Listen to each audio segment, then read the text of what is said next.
Salut et bienvenue sur la Waxroom. Aujourd'hui, nouveau débrief sur la Coupe du Monde de Montafon qui s'est passée ce week-end. On a eu une qualification et deux courses comme d'habitude. On passe directement au qualif de la première Coupe du Monde. On retrouve à la première place Elliott Grondin qui est toujours impérial sur ses qualifs du début de saison jusqu'à la fin de la saison. Je pense que ça va être hallucinant.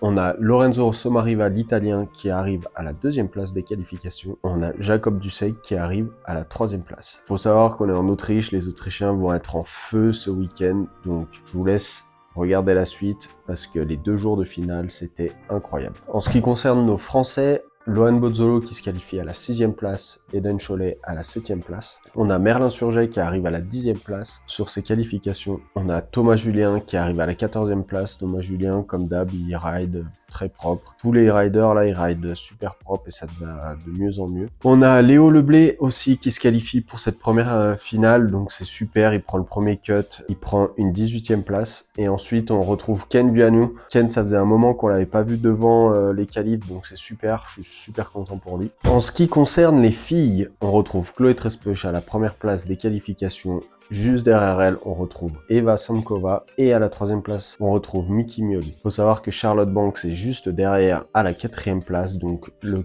quatuor de tête est vraiment en place et les finales, comme chez les garçons, ça va être une folie et jusqu'à Mont-Sainte-Anne, pour le globe des filles, c'est pas gagné. On retrouve Julia Pereira à la 8e place qui prend son premier cut. C'est super, je suis super content, ça le ride de mieux en mieux et ça va arriver, elle prend des tours, elle prend des kilomètres, elle reprend ses repères, donc c'est vraiment cool, je suis super content. Léa Casta à la 9e place. On a Zoé Colombier avec une 13e place. Et ensuite, Manon Petit-Lenoir s'est blessée au dos pendant les trainings. Elle a quand même voulu faire les qualifications, malgré ça, elle se retrouve pas qualifiée avec un mal de dos où j'espère que c'est pas trop grave. Donc j'espère te voir à Mont-Sainte-Anne, à Québec. Sinon, je te souhaite un bon rétablissement et prends soin de toi. Pour cette première finale des hommes, on va aller droit au but. On va aller directement en petite finale où on retrouve Adam Lambert, Merlin Surget, Glenn Debois et Elliott Grondin. Vous allez me dire, mais pourquoi Elliott est en petite finale? Sur sa demi-finale, à la photo finish, il a tiré la planche devant. Apparemment, il s'est fait tirer la planche aussi. J'ai pas les images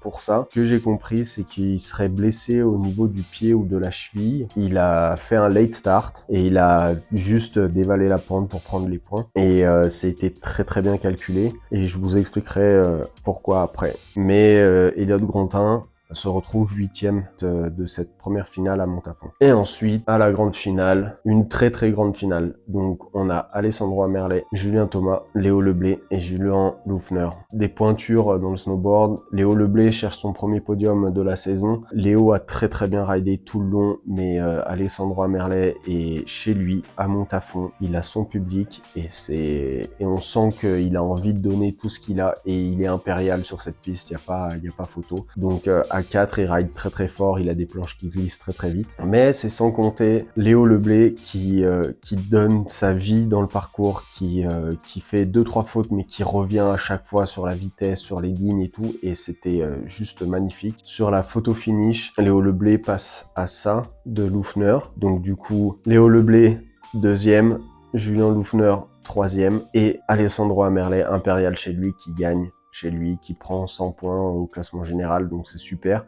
Et on retrouve Julien Thomas à la 4e place. Encore une finale pour Julien Thomas, donc incroyable, incroyable finale. On passe chez les filles à la première finale. Donc pour cette première finale, grande absente de la grande finale, Chloé Trespech qui se retrouve en petite finale avec Léa Casta, Eva Samkova et Yana Fischer. Elle ride très très bien sa petite finale et jusqu'au bout. À la photo finish, c'est Léa Casta qui passe devant elle et du coup qui la place 6e de cette course. Et sur le tableau final, on retrouve Miki Mioli, Charlotte Banks, Josie Baff, Zoé Colombier. Pareil, Charlotte Banks toujours en mode agressif dans ce parcours. Miki Mioli qui cherche encore une victoire pour agrandir ses points sur l'overall. Toujours une finale très très serrée entre Miki et Charlotte qui essaient de de se prendre les premières places. Et jusqu'au bout, Miki arrive devant et Charlotte deuxième du coup. Et Josibaf troisième. Et bien sûr, on avait notre Française Zoé Colombier qui arrive quatrième pour sa première grande finale. Encore une rookie qui montre l'exemple, qui raille très propre. Bravo Zoé et bravo au triplé pour les filles. Miki Mioli, Charlotte Banks, Josibaf, bravo à elle. Pour revenir sur cette première finale, chez les filles, Chloé Trespeuch arrive sixième, comme je vous l'ai dit, mais Miki Mioli arrive première, donc elle prend 100 points. Et du coup, Miki Mioli, sur cette première Coupe du Monde à Montafon, prend le lead à Chloé Trespeuch pour 2 points. Ça repart au classement général avec Miki Mioli à 2 points devant Chloé Trespeuch et juste derrière Charlotte Banks.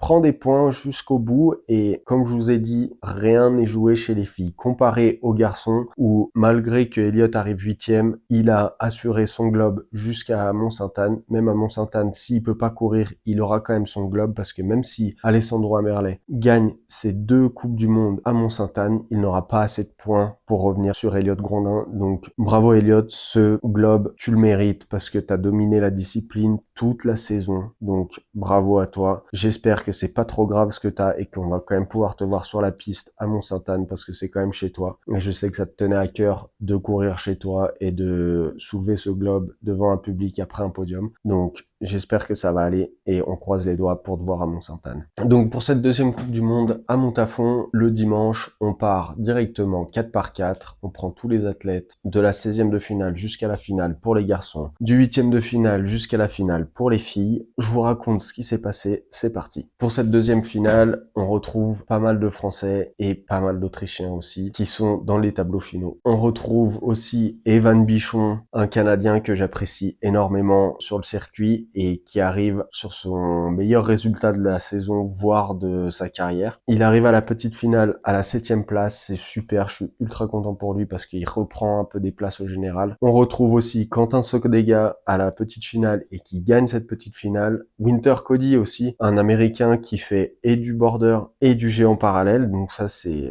assez hallucinant d'arriver à faire les deux en même temps. Donc et même en alpin, il est pas le dernier, donc c'est super. À la dernière place de la petite finale, on retrouve Léo Leblé qui avait fait deuxième la veille. Pareil, Léo il reprend des points et c'est super. On passe directement au tableau de la finale avec Alessandro Amerlet, Jacob Dussek, Merlin Surget et Lohan Bozzolo. Les Français et les Autrichiens étaient incroyables sur cette piste. Comme je le dis à chaque fois, dès qu'un coureur, un athlète est dans son pays et qui a un peu de la famille ou qui se sent soutenu par son pays, et surtout la course à domicile, généralement ils sont tout le temps sur le podium et ça va se reconfirmer encore. On retrouve à la première marche du podium et pour un back-to-back Alexandro Amerlet. Ensuite à la deuxième place, on retrouve Jacob Dussek qui refait encore un podium cette saison, donc je suis super content pour lui. Et on retrouve Merlin Surget à la troisième place du podium. Là, Merlin, il continue à rider très très proprement par rapport à son début de saison où il s'est ultra libéré sur son snowboard.